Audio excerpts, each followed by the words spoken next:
Hi! Hello! నమస్తే. Welcome back to my YouTube channel journey with Gayatri Venkat. So, ఇవాళ fish fry, egg curry అనమాట. White rice కాంబినేషన్‌తో. So, మీ Sunday ఎలా గడిచింది? తప్పకుండా కామెంట్ చేయండి. అండ్ రెసిపీస్ ఉన్నాయి. ఫుల్ వీడియో వాచ్ చేయండి. చాలా సింపుల్‌గా చేస్తున్నాను. సో, ఫిష్ ఫ్రై కోసం ముందుగా హాఫ్ కేజీ ఫిష్ ముక్కలైతే తెచ్చేసుకున్నాము. సో, దీనికోసం ఉప్పు, కారం, పసుపు, మెంతి పొడి, అల్లం వెల్లుల్లి పేస్ట్, మసాలా పౌడర్ అన్నీ రెడీగా పెట్టేసుకున్నాను. సో, ఇదైతే చాలా సింపుల్ ప్రాసెస్. బ్యాచిలర్స్ అయినా లేదా ఫస్ట్ టైమ్ ట్రై చేసే వాళ్ళైనా ఈజీ వేలో చేసుకోవచ్చు. తప్పకుండా ఫుల్ వీడియో అయితే వాచ్ చేయండి.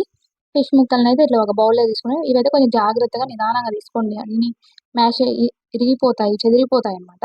చాలా సెన్సిటివ్‌గా ఉంటాయి కదా ఫిష్ ముక్కలు. అందుకని కొంచెం మెల్లగా అన్నీ పెట్టేసుకొని దీంట్లోకి టేస్ట్‌కి తగినంత ఉప్పు, పసుపు, కారం. సో, ఈ కారప్పొడి అయితే కొంచెం స్పెషల్‌గా అమ్మ అన్నీ వేయించి చేసి పెట్టింది. కారప్పొడి, మిరియాలు, ధనియాలన్నీ. సో, అదొక స్పూన్ కూడా వేశాను. సో, మెంతి పొడైతే కొంచెం లైట్‌గా హాఫ్ స్పూన్. ఇంకా అల్లం వెల్లుల్లి paste 1 spoon and 2 tablespoons curd కూడా వేశాను. కొంచెం మసాలా అంతా ముక్కలు పడతదని అంతే, ఇంకేం లేదు. అండ్ నిమ్మరసం కూడా ఒక హాఫ్ నిమ్మ దెబ్బ తీసుకొని అది కూడా పిండేసాను. సో, ఫైనల్‌గా ఇవన్నీ బాగా మసాలా అంతా మిక్స్ చేసేసి ముక్కలకు పట్టేలాగా బాగా పేస్ట్‌నైతే మంచిగా పట్టించాను. సో, దీన్ని ముందుగా ప్లేట్‌లో మసాలా అంతా రెడీ చేసి బాగా కలిపేసి తర్వాత ముక్కలకైనా పట్టించండి. లేదంటే ఇట్లా ముక్కల పైనైనా వేసి ఇలా అయినా. సో, మీకు ఏది కన్వీనియంట్ అయితే అది.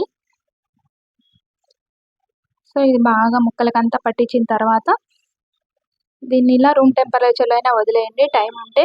లేదు టైం లేదు అప్పటికప్పుడే చేసుకోవాలనుకునే వాళ్ళు కొంచెం ఫ్రిడ్జ్‌లో ఒక హాఫ్ అన్ అవర్, ఒక 20 మినిట్స్ అట్లా మంచిగా ఫ్రిడ్జ్‌లో పెట్టేసేయండి. నేనైతే ఒక 20 మినిట్స్ ఇట్లా క్లోజ్ చేసేసి ఫ్రిడ్జ్‌లో పెట్టేసాను. సో, 20 మినిట్స్ తర్వాత అయితే ఇలా ఉంది. ఒకసారి ఒక లుక్ ఎయండి. దీన్ని మళ్ళీ కొంచెం సేపు పక్కన పెట్టి రూమ్ టెంపరేచర్‌లోకి వచ్చిన తర్వాత ఇంకా ఫ్రైకి రెడీ చేస్తున్నాను. సో, ఏం మసాలా బయట ఎక్కువ ఏదంటే అది వేయలేదు. చాలా సింపుల్‌గా చూసారు గదా! అవి కంటే ఎక్కువ ఏం కలపలేదు. టేస్ట్ అయితే చాలా అంటే చాలా బావుంటది. ఫస్ట్ టైమ్ వాళ్ళైతే ఈజీగా ట్రై చేసుకోవచ్చు. బిగినర్స్ కోసమే చెప్తున్నాను. ఎందుకంటే నేను అంత పెద్ద చెఫ్‌నేం గాదు గదా! సో, ఈజీగా ఇంట్లోనే ట్రై చేయండి. దీనికోసం పాన్ పెట్టేసి నేనైతే డీప్ ఫ్రై చేయట్లేదు. ఎందుకంటే మసాలా మొత్తం పోతది ఆయిల్‌లోనే అనేసి. జస్ట్ నార్మల్‌గా వీటికి సరిపడా ఆయిల్ వేసేసుకొని ఫ్రై చేస్తున్నాను. సో, ఇట్లా ఎట్ ఎ టైము ఆ ప్యాన్‌ని బట్టి 2, 3 అట్లా వేసేసుకొని ప్లేస్‌ని బట్టి నిదానంగా సిమ్‌లోనే ఫ్రై చేసుకోండి. ఇలా హోటల్ స్టైల్‌లో మంచిగా రెడ్ కలర్ అట్లా బాగొస్తాయి. లేదు కొంచెం మీడియం ఫ్లేమ్‌లో అట్లా చేసుకున్నామంటే కొంచెం చెదిరిపోతాయి. ముక్కలు కూడా ఇరిగిపోయి ముల్లులు కనిపిస్తే అట్లొస్తాయి. సో, సిమ్‌లోనే పెట్టి చాలా ఓపికగా అటు ఇటు తిప్పుకుంటూ మంచిగా నిదానంగా చాలా టైం పడతది. పర్లేదు. అలా చేసుకుంటేనే టేస్ట్ బావుంటది. కలర్ గూడా మంచిగా అనిపిస్తది చూడనీకి. సో, ఇదొకటి కొంచెం నిదానంగా మంచిగా ఫ్రై చేసుకోండి ఇటు అటు. సో, ఇట్లా 1 బై 1 వేసుకుంటూ 2, 3 అట్లా మంచిగా అన్ని. సో, మేమైతే కొంచెం తక్కువే తెచ్చాం. హాఫ్ కేజీ ఎవరు తినరు ఇంట్లో పెద్దగా. గిర్వాన్ కూడా అలవాటు చేద్దామనే ఉద్దేశ్యంతో కొంచెమే తెచ్చారు నాన్న. కానీ వాడు అది ఒక్క పీస్ కూడా తినలే. నేనే ఒక పీస్ తిన్నాను. గ్రేట్. సో, ఇట్లా చూసారుగా మంచిగా కలర్ చేంజ్ అయితాయి బాగా. ఇలా కలర్ చేంజ్ అయిన టైంలో ఇంకా తీసేసుకోవచ్చు. సో, చాలా అంటే చాలా సింపుల్ ప్రాసెస్ గదా! తప్పకుండా ట్రై చేయండి మీరు కూడా. ఎలా వచ్చాయో కమెంట్స్ చేయండి. సో, ఇట్లా కొన్ని వేయించుకున్న తర్వాత మళ్ళీ కొన్ని వేయించుకోవడమే. అలా 2, 3 అట్ ఎ టైమ్ అంటే కొన్ని కొన్ని వేసుకుంటూ మంచిగా ఫ్రై చేసుకోవడమే అంతే. చాలా అంటే చాలా సింపుల్ ఫిష్ ఫ్రై అయితే రెడీ అయిపోయింది. సో, నెక్స్ట్ ఎగ్ కర్రీ చూద్దామా? ఎగ్ కర్రీ కూడా చాలా సింపుల్ ప్రాసెస్.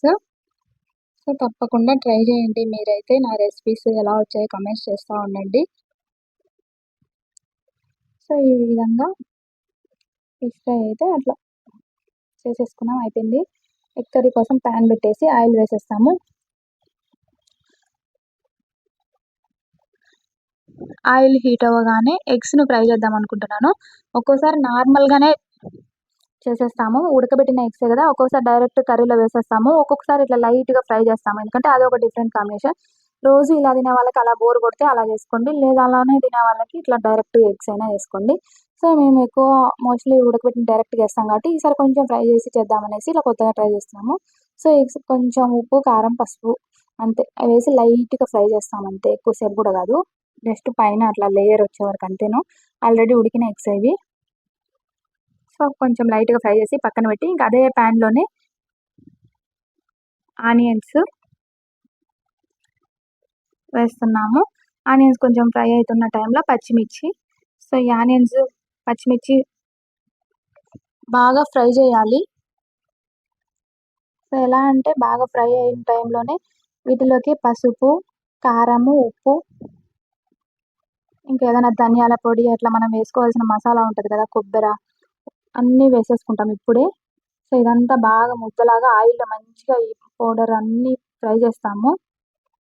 మీకు నచ్చినవన్నీ గరం మసాలా కానీ, మసాలా పౌడరు, కొబ్బరి పొడి, ఉప్పు, కారం, పసుపు ఇట్లా అన్నీ ఆనియన్స్లోనే వేసేసి ఆనియన్స్ కూడా బాగా వేగితేనే మంచిగా ఉంటాయి. పచ్చివాసన అంతా పోయి మంచిగా ఫ్రై అయ్యేలాగా బాగా వేయించి తర్వాత ఇందులోనే కొంచెం కరివేపాకు వేసి ఇంకా తర్వాత టమోటా వేస్తాము. టమోటా ముక్కలు ఆల్రెడీ కట్ చేసి రెడీగా పెట్టేసుకున్నాం పక్కన.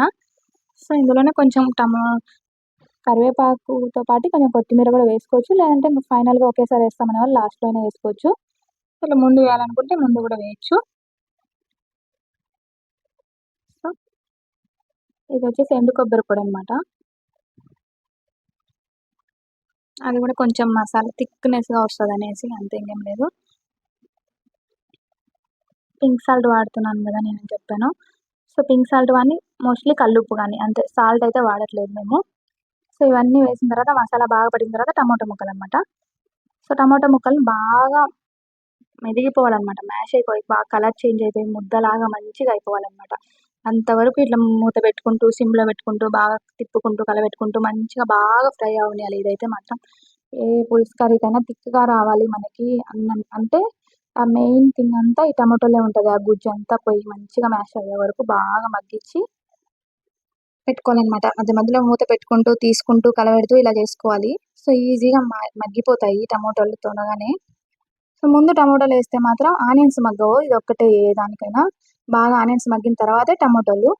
సో ఫైనల్గా ఇంకా మనం ఫ్రై చేసుకునేవి కూడా ఆ మసాలా కూడా ఎగ్స్కి కూడా కొంచెం పట్టేలాగా కొంచెం పెట్టేస్తాము సిమ్లో పెట్టేసి. సో ఎగ్స్కి కొంచెం ఘాట్లు పెట్టేశాను, అదైతే చెదిరిపోకుండా ఉంటాయి అండ్ ఎగ్స్కి కూడా మసాలా పడుతుంది అనే ఉద్దేశంతో. ఇలా పెట్టిన తర్వాత ఆ మసాలా కూడా వాటిని ఒక 2 మినిట్స్ అట్లా సిమ్లోనే పెట్టి బాగా పట్టిన తర్వాత మళ్ళీ ఒకసారి కలబెట్టేస్తూ ఇంకా ఫైనల్గా కొంచెం వాటర్ అనమాట, మనకి పులుసుకి కావాల్సినంత. కర్రీ కావాలి కదా కలుపుకోనికి. ముద్దకూర ఎక్కువ ముద్దలాగా ఉంటే బాగా నచ్చుతుంది అనే వాళ్ళకి వాటర్ కొంచెం తక్కువ వేసేసుకోండి. కొంచెం పులుసు ఎక్కువ గ్రేవీగా బాగా ఉంటే ఇష్టపడే వాళ్ళు కొంచెం దాన్ని బట్టి వాటర్, అంతే ఇంకేం లేదు. ఫైనల్గా వాటర్ కూడా వేసి సిమ్లో పెట్టి మూత పెట్టి మధ్యలో చూసుకుంటూ ఆ వాటర్ ఇసుగా లేకుండా కొంచెం దగ్గర పడే వరకు బాగా ఉడకనిస్తాము. బాగా దగ్గర పడుతున్న టైంలో ఒకసారి టేస్ట్ చూసుకొని సాల్ట్ కావాలంటే సాల్ట్, ఏదైనా కావాలంటే ఈ టైంలోనే యాడ్ చేసేసుకొని ఫైనల్గా కొత్తిమీర వేసుకొని